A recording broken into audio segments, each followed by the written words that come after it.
Hey friends, if you encounter the error no internet secured on your Windows computer, then please watch this video. I will guide you through the resolutions. The first solution is to run the network adapter troubleshooter.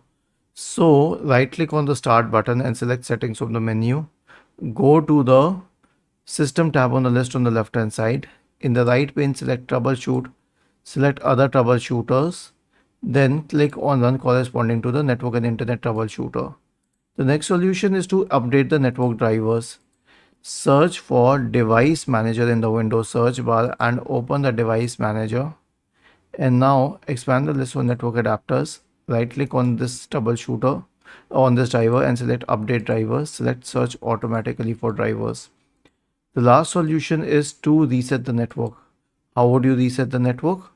Right click on the start button and select settings from the menu, and then go to the network and internet tab on the list on the left hand side.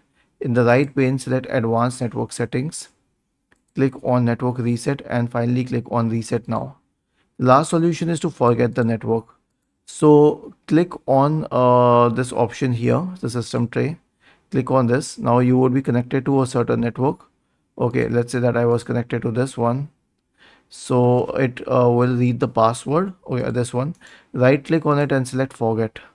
Now when you forget the network, you will have to connect to it once again. Okay, because it will not recognize the password otherwise. So I will have to type the password once again. Okay, it has connected now and it's working. Was this helpful?